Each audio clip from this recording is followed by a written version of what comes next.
नमस्कार। स्वागत है आप सभी लोगों का हमारे यूट्यूब चैनल पर।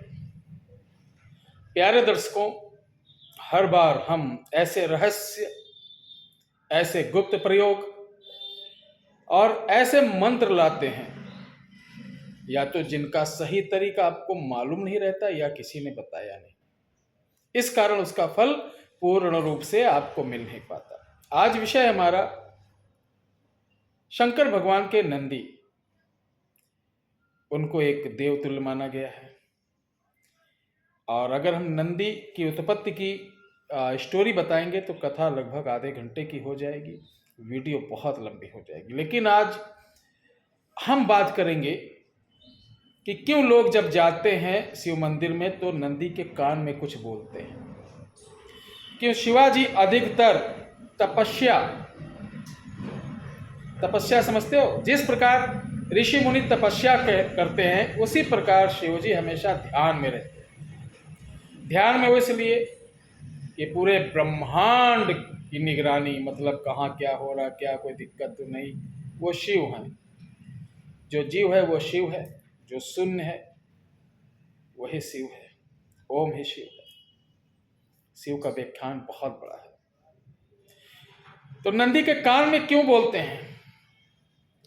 ताकि शिव भगवान जो ध्यान रूप में बैठे हैं, जोर से बोलने पे या हम बहुत ज़्यादा तेज उच्चारण करने पर उनके ध्यान में विघ्न ना पड़े। अब आप कहेंगे गुरुजी अगर ऐसा है तो घंटा क्यों बजाते? गुरुजी अगर ऐसा है तो कस कस के आरती क्यों करते हैं?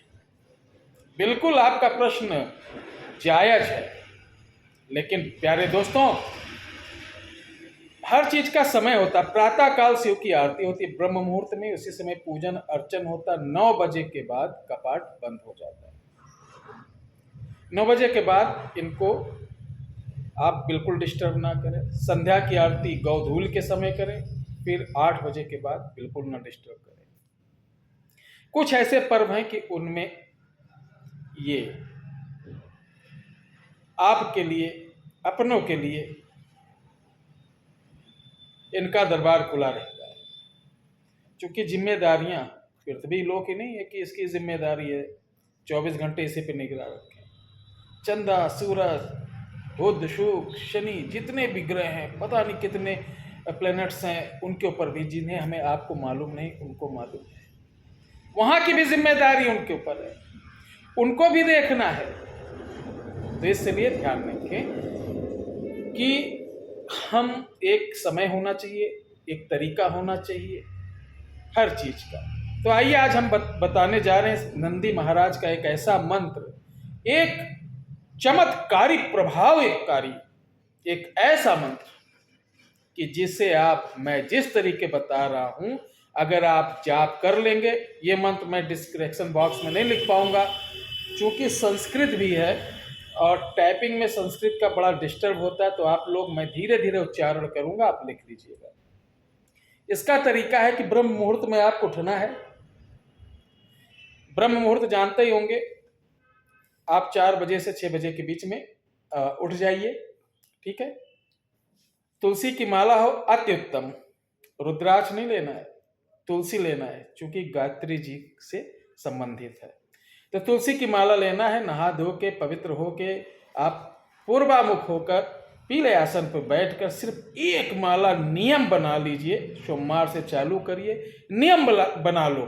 दैनिक जीवन में कुछ नहीं करना है, बहुत बड़ी पूजा नहीं करना, सिर्फ एक माला आप करना चालू कर दो। 108 दाने की एक माला होती है। एक माला जब चालू करोगे और 108 दिन लगातार कर लोगे, आपको, आपके परिवार को किसी प्रकार की समस्या कभी नहीं होगी। जो वर्तमान में समस्याएं होंगी वो स्वतः ही कैसे पूरी होती चली जाएंगी, उन समस्याओं का निवारण कैसे होता चला जाएगा, आपको स्वयं नहीं पता चलेगा। शत्रु आपके यहाँ कुछ नहीं कर पाएगा, नकारात्मक ऊर्जा आपके यहाँ कुछ नहीं कर पाएगी, एक्सीडेंटल केस नहीं हो पाएंगे, किसी प्रकार का विवाद नहीं हो पाएगा, घर में क्लेश नहीं हो पाएगा। साक्षात नंदी जी और शिव जी की कृपा आपके ऊपर प्राप्त होगी। चलिए ये मंत्र मैं बताता हूं आप सभी लोगों को।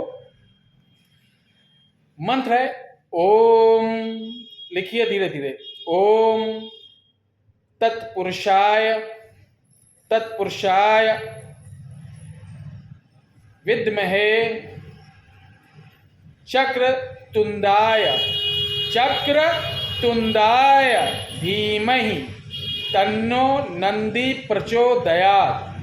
क्या है? ओम तत्पुरुषाय विद्महे चक्रतुंडाय धीमहि तन्नो नंदी प्रचोदयात्। इस मंत्र को आपको जाप करना है। एक बार फिर बोल दो और लिख लो। ओम तत्पुरुषाय विद्महे चक्रतुंडाय, चक्र टा नहीं लिखना, तुंदाय, ता पे हो की मात्रा, चक्रतुंडाय धीमहि तन्नो नंदी प्रचोदयात्। एक माला करो, विशेष कोई नियम की और कोई जरूरत नहीं, कोई भी नियम की आवश्यकता नहीं, इतना करो और लाभ लो। बहुत ही जबरदस्त चीज है। दूसरी बात, 31 अगस्त से चालू होने जा रहा है गणेश चतुर्थी। इस विषय पे कुछ बड़ा ही और चमत्कारी प्रयोग आप लोगों को दिया जाएगा। जिनके बच्चे कहना नहीं मानते, जिनके बच्चे पढ़ने में मन नहीं है, कुसंगत में पड़ गए हैं, बेटियां कहना नहीं मान रही, गलत आचरण में पड़ गई हैं, पति गलत आचरण में पड़ गया है, पत्नी का नेटवर्क ही उड़ गया है, समझो नेटवर्क ही कहेंगे, थोड़ा हंस ले। होता है क्या, बड़ी समस्या चली मेरे भाई आजकल। कहते हैं ना तुमने कुंडली देखी ना हमने कुंडली देखी, प्यार हो गया रब्बा रब्बा, उसके बाद एक्सीडेंट हो गया रब्बा रब्बा। फिर पंडित के पास दौड़ो, कोर्ट दौड़ो, तंत्र मंत्र के चक्कर में पड़ो। भाई जिंदगी है। शादी ब्याह बहुत सोच कर करें। हमारे बुजुर्ग बहुत होशियार थे। लड़की के माँ बाप, उसका ननिहाल कहाँ है, पूरा बैकग्राउंड चेक करके तब विवाह करते थे। कलेश नहीं होता था, ज्वाइंट फैमिली थी। आजकल तो मैडम आते ही, तुम्हारा भाई मुझे ऐसा बोल रहा था, तुम्हारी मम्मी ऐसी बोल रही थी, कलेश करा के अलग हो जाते। फिर खुली आज़ादी, उड़ लो, पंख होते तो उड़ जाती रे। इसीलिए दुखी भी हैं, बीमारी भी है। तो इस प्रयोग को करें, लाभ उठाएं। बहुत बहुत धन्यवाद आपका। आपसे एक ही निवेदन है कि लाइक ज़्यादा से ज़्यादा कराएं। जय हिंद, जय भारत, जय श्री राम, वंदे मातरम। आपके माता पिता को मेरी तरफ से चरण बंदगी।